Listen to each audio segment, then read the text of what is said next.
തൊണ്ടയിൽ കുടുങ്ങി കുട്ടിക്ക് ശ്വാസതടസ്സം ഉണ്ടായാൽ നമ്മൾ എത്രയും പെട്ടെന്ന് ചെയ്യേണ്ട കാര്യം പാനിക് ആവാതെ കുട്ടിയെ കമിഴ്ത്തി കിടത്തി പുറത്ത് നന്നായിട്ട് തട്ടിക്കൊടുക്കുക. കുട്ടി കരയുന്നത് വരെ, ആ പാല് ഛർദ്ദിച്ച് പോകുന്നവരെ തട്ടിക്കൊടുക്കുക. ആ വീഡിയോ കണ്ടാൽ നിങ്ങൾക്ക് ഒരിക്കലും രാത്രി സമയത്ത് കിടന്നുകൊണ്ട് പാല് കൊടുക്കരുത്. അപ്പം അമ്മ ഉറങ്ങിക്കൊണ്ടിരിക്കുന്നു, കുട്ടി ഇങ്ങനെ പാല് കുടിച്ചുകൊണ്ടിരിക്കുക, പെട്ടെന്ന് പാല് തികട്ടി പോവുക, ഛർദ്ദിക്കുക, ശ്വാസതടസ്സമൊക്കെ വന്നു കഴിഞ്ഞാൽ നമുക്കൊന്നും ചെയ്യാതെ പറ്റുകയും വലിയ അപകടങ്ങൾ ഉണ്ടാവുകയും ചെയ്യും.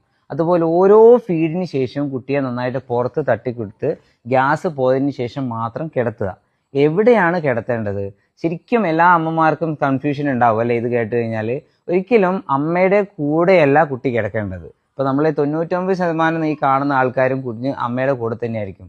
അമ്മയുടെ റൂമിൽ, അമ്മയുടെ ബെഡിന് തൊട്ടടുത്തായിട്ടുള്ള ഒരു ചെറിയ കട്ടിലോ അല്ലെങ്കിൽ ഒരു തൊട്ടിലോ ആണ് കുട്ടീനെ കിടത്തേണ്ടത്. കാരണം എന്താ വെച്ച് കഴിഞ്ഞാൽ ചിലപ്പോൾ കുട്ടിയുടെ അച്ഛനോ അല്ലെങ്കിൽ വലിയ കുട്ടികളോ ഇനി അമ്മയാണെന്ന് തന്നെ ഒന്ന് തിരിഞ്ഞു കിടന്നാൽ നമ്മുടെ കൈയോ കാലോ കുട്ടിയുടെ മേത്ത് അമരുകയും ശ്വാസതടസ്സം സംഭവിക്കുകയും വലിയ അപകടങ്ങൾ ഉണ്ടാവുകയും സാധ്യതയുണ്ട്. അപ്പോൾ കുട്ടിയെ കിടത്തുമ്പോൾ എന്തൊക്കെ ശ്രദ്ധിക്കണം എന്ന് വെച്ച് കഴിഞ്ഞാൽ ബാക്ക് സപ്പോർട്ട് ചെയ്യുന്ന രീതിയിൽ മലർത്തി വേണം കുട്ടീനെ കിടത്താനായിട്ട്. അതുപോലെ സർഫേസ് വളരെ ഫേം ആയിരിക്കണം. ആ ബെഡ് ഏരിയയിലൊന്നും സോഫ്റ്റ് ടോയ്സ്, പില്ലോ, ബ്ലാങ്കറ്റ്സ് എന്നിവയൊന്നും ഉണ്ടാവാൻ പാടില്ല.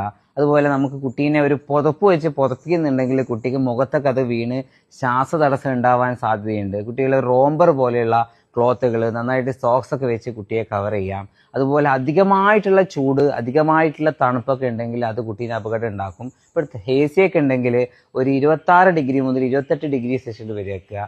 രാത്രി സമയത്ത് കുഞ്ഞുങ്ങൾ കരയുമ്പോൾ എപ്പോഴും പെട്ടെന്ന് തന്നെ ഫീഡ് ചെയ്യുന്നതിന് മുന്നേ കുഞ്ഞ് എന്തിനാണ് കരഞ്ഞത്, അല്ലെങ്കിൽ എന്തെങ്കിലും ശരീര അസ്വസ്ഥതകളുണ്ടോ, കളർ വ്യത്യാസമുണ്ടോ, ശ്വാസതടസ്സമുണ്ടോ എന്ന് ഉറപ്പുവരുത്തുക. ഇതിൽ ഏറ്റവും പ്രധാനപ്പെട്ട കാര്യം എന്താണെന്ന് വെച്ച് കഴിഞ്ഞാൽ കുഞ്ഞുങ്ങൾ രാത്രി കരയുമ്പോൾ, അസ്വസ്ഥത പ്രകടിപ്പിക്കുമ്പോൾ അത് അമ്മയുടെ മാത്രം ഉത്തരവാദിത്വമല്ല, അച്ഛനും കൂടെ കുഞ്ഞിനെ നോക്കുക. അതുപോലെ ഡയപ്പറൊക്കെ മാറ്റി കൊടുക്കുക. ഒന്ന് എടുത്ത് നടക്കേണ്ടി വന്നാൽ നടക്കേണ്ടി വരിക.